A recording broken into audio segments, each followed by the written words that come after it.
आपका नाम क्या है? मेरा नाम निरंजन है। मैं उड़ीसा से हूँ। उड़ीसा से आए, कब आए? नहीं, मैं यहीं पे रह के तैयारी कर रहा हूँ यूपीएससी का। यूपीएससी जी। कौन सा अटेम्प्ट? ये मेरा 5th अटेम्प्ट है जी। जब आप ये सब देखते हैं, यूपीएससी के बारे में बताइए पहले। यूपीएससी में ऐसा अब तक के इतिहास में ऐसा क्यों नहीं हुआ, कभी पेपर लीक की घटनाएं नहीं आई? जैसे देखिए, यूपीएससी के बारे में जैसे आप बोल रहे हैं, यूपीएससी सिविल सर्विस का जो पेपर है उसमें लीक नहीं हुआ है। हाँ। लेकिन जो यूपीएससी सीसेट का पेपर है वो दिन ब दिन टफ होते जा रहा है। और जो ह्यूमैनिटीज बैकग्राउंड के जो बच्चे आ रहे हैं, जो लोग गाँव से आ रहे हैं, जो हिंदी मीडियम के बच्चे हैं, उनको दिक्कत हो रहा है। अच्छा।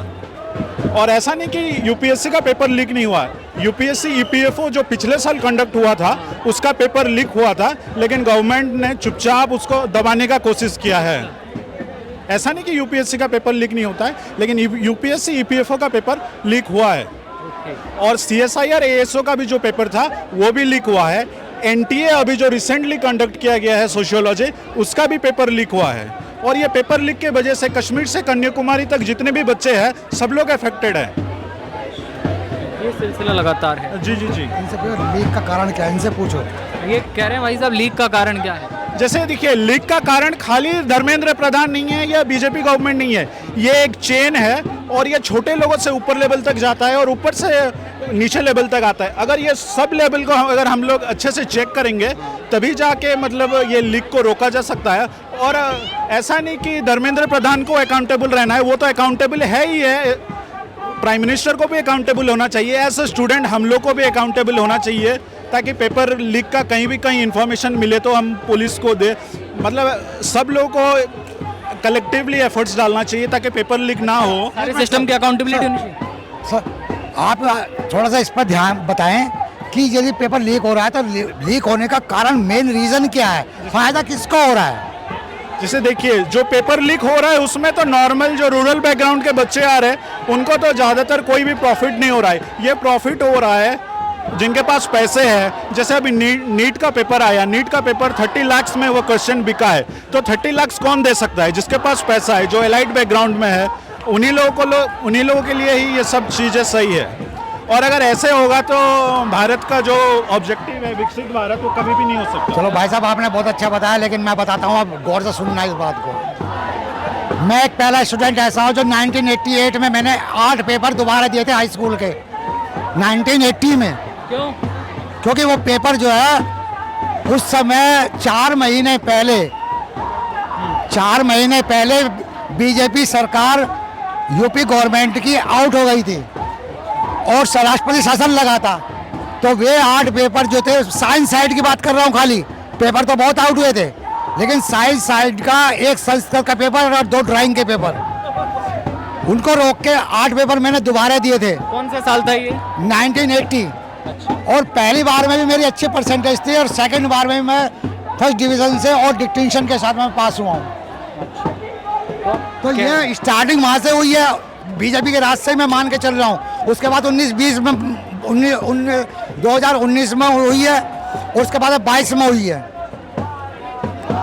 ठीक है। उसके बाद में अब तो इंतहाई हो गई है।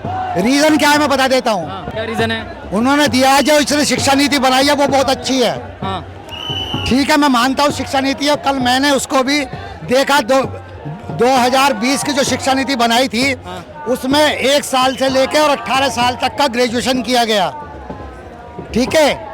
उसमें भी क्या ग्रेजुएशन किया गया कि 4 साल का ग्रेजुएशन किया गया और 8वीं क्लास से बच्चों को पढ़ाना शुरू किया गया।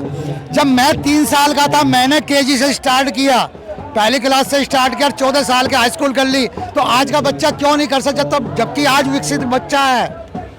लेकिन प्रॉब्लम कहाँ पर है? अब मैं आपका प्रॉब्लम गिनवाने शुरू करता हूँ। मैं स्पेशल मथुरा से इसी कारण से आया हूँ कि इसकी रियलिटी पता चले। खाली इस्तीफे से कुछ नहीं होने वाला। सबसे बड़ी चीज़ है पैसा। पैसा कहाँ से आता है? फायदा किसको हो रहा है? मोदी जी चाहते हैं कि सरकारी नौकरी खत्म हो जाए, स्कूल खत्म हो जाए। आज की डेट में मुझे बता दीजिएगा, 95,000 स्कूल जो बंद हो गए हैं, सरकारी स्कूल बंद हो, क्यों बंद हो गए हैं? क्योंकि इनके पास में टीचर्स को तनख्वाह देने की और उसको पेंशन देने की क्षमता इनके पास में नहीं है। हाँ, क्योंकि हाल ही के समय में देश में बहुत सारी खबरें आई कि स्कूल बंद हो रहे हैं, प्राइवेटाइजेशन ज्यादा हो रहा है। अभी सुनो, मैं बताता हूँ प्राइवेटाइजेशन कहाँ से स्टार्ट हुआ और कैसे स्टार्ट हुआ। और नीति में भी क्या है, पहले मैं आपको नीति के बारे में बता देता हूँ। 5 पॉइंट्स हैं, जल्दी बताइए। हाँ जल्दी निपटाता हूँ। 5 पॉइंट्स में एक पॉइंट अकाउंटेबिलिटी का भी है, तो आज अकाउंटेबिलिटी क्यों नहीं है उसका तो मैं मोदी जी से पूछना चाहता हूँ। ठीक है। ठीक है, अब रह गई बात कि शिक्षा कहाँ जा रही है। मैं आज की डेट में देख रहा हूँ, जब मैं पढ़ता था तो मेरे टीचर मुझसे ट्यूशन का पैसा भी नहीं लेते थे, और आज बच्चा पढ़ने बाद में जाता है, पहले ट्यूशन जाता है। पहली बात।